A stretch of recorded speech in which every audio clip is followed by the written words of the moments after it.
ABC's hit show Extreme Home Makeover changes the life of a family here in Louisville. A new initiative is launched to help improve safety on school campuses, and National City Bank steps up to provide aid in an emergency. Area schools receive top apple honors, District 23 celebrates with the Highview Festival, and we take an encore look at the as yet unnamed theater company's performance of Kiss Me Kate. All this and more on this Metro Edition.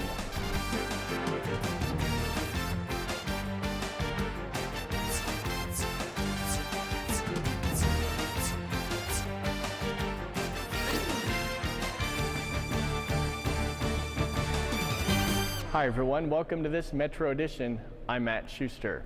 Many people in Louisville recently worked with ABC's Extreme Home Makeover to help make a dream a reality. Many of those people were government employees who worked hard to accommodate the crew, crowds, and tight construction timetable. Next time you see a Metro government employee, be sure to pass along your thanks to these unsung heroes who worked hard behind the scenes to help make all of this a reality. Here's more on this community effort. A Louisville family now has a new home, thanks to the ABC Network show Extreme Makeover Home Edition. Several city agencies made preparations to ensure the show had all the necessary permits and access to demolish and rebuild the house within the program's stringent schedule. Patricia and Patrick John Hughes' 19-year-old son, Patrick Henry, was born blind and without the ability to fully straighten his arms and legs, leaving him unable to walk. Despite these obstacles, Patrick Henry is a member of the University of Louisville School of Music, Marching and Pep Band, and his father, Patrick John, maneuvers his son's wheelchair through the formations with the other 220-plus band members. A project this large requires a great deal of planning. That's why Mayor Abramson dedicated more than 160 police officers to oversee traffic and crowd control. The mayor also made sure that the house was put on the fast track to get all of its construction permits. The city was able to help the builders get what they needed in order to complete the house in only a week. About 5,000 spectators were on hand, many for several hours, just to watch the bus move away and officially reveal the house. The Hughes family got a warm welcome from the crowd, including some members of Louisville's pep band. Mayor Abramson also took part in the rainy day festivities and spoke to members of the hit show's crew and cast. The next day, Mayor Jerry Abramson gave Patrick Hughes a Louisville Slugger bat with his name engraved on it. Patrick, your whole family has put Louisville on the map. I mean, we spend all this time and all this energy to let folks know all over the country that Louisville's a great community. It's a hospitable community, a warm community, a receptive community. And then you give this community the chance to really show, to walk the walk while we talk the talk. And so as a result of that, we thank you all so very much. The mayor also proclaimed November 15th as the Hughes Family Day. We thank you as a family. We have proclaimed November 15th as the Hughes Family Day. Oh my goodness.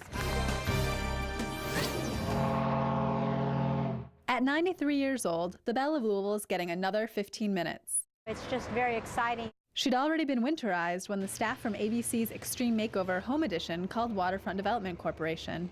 Got her back in working order just in time for them to be here today to film her. The team was in town filming the makeover of the Hughes family house in Butchell. They wanted to get some extra video of Louisville, including the Belle. When I talked to my locations manager, Johnny, I told him, I said, we have to get the Belle of Louisville. It took a few days to get the steamboat back in top form, but the film crew sure made it worth her while. It really came out great. We just got a shot of the bus coming over the bridge. We pulled out with the Belle going underneath the bus and the bridge, and it's really going to be beautiful. They shot the Belle from many different angles. Juan, how far away are you? I'm coming, I see ya. Even from a police boat out on the Ohio. Track with him, Rex, track with him. Several crew members were on hand for the Belle shoot, including one with personal ties to Louisville. It's a special story for me. The first time I was here, I was 3 years old. I used to come here to see my grandmother, and now I still come here to see my aunts. For many, the Belle is an important part of Louisville's tradition and culture. She's such an icon. She's so recognizable. Whenever you see the Belle, you think of Louisville. When you think of Louisville, I think you think of the Belle. And even as the oldest river paddle wheeler in operation, the Belle still proves she has enough steam to keep up. To be a part of something that is this big for the city of Louisville, to have extreme home makeovers be in our community and to show off our city, we're just very honored that it was assumed that the Belle would be part of that. The city is great and the people here are great. They always have been, and I love Louisville.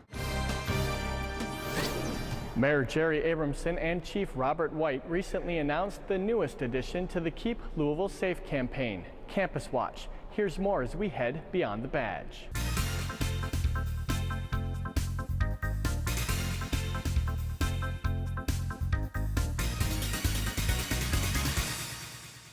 Preventing crime is what it's all about. It is going to involve getting the entire community engaged. November's Keep Louisville Safe initiative is focusing on campus safety. Jefferson County Public Schools, along with 13 local colleges and universities, are joining forces to ensure the security of students and staff. The issue is particularly timely in light of some of the incidences of violence that have occurred throughout the country, focused on colleges and high schools specifically. We want to be proactive. We don't want to be reactive. We think that the Campus Watch program will be a valuable addition, and we feel like it will be a great program for building relationships with the community and for making our schools and our campuses safer. LMPD will provide safety seminars and security surveys. Students will also be able to use the Citizen Observer website to learn more about crime trends and prevention tips. We will, in fact, warn our partners in the school system of crime trends, crime that is occurring not only just in their particular neighborhood, but around their particular neighborhood, crime prevention tips, and any criminal activity that we think is germane to the safety of the students. Students will also be able to send text message alerts to Metro Police through the 574 LMPD number. What keeps us safe is communication and relationships, and that we need, when they see something going on, when they feel that there is the potential for a crime being committed, not that just that a crime has been committed, but a potential for a crime being committed, that they communicate that to an adult. Another community partner is stepping forward to assist Louisville in the case of a public health emergency. National City Bank is partnering with Louisville Health and Wellness because your health matters. The City of Louisville signed an agreement to use National City Bank drive-thrus in the event of a public health emergency. National City Bank will provide the Louisville Metro Department of Public Health and Wellness access to the drive-thru facilities of at least a dozen of its branch banks for the distribution of medications during a public health emergency. Such an emergency might include a terrorist attack, a disease outbreak, or a community disaster. National City Bank is allowing us to use at least a dozen of its drive-through facilities throughout the community to dispense medications directly to our citizens during a crisis situation. Such medications might include antidotes, antibiotics, or vaccines. National City's drive-thru facilities, the Kentucky Fair and Exposition Center, and 20 selected Jefferson County public high schools will be the primary points of distribution for medications during a public health emergency.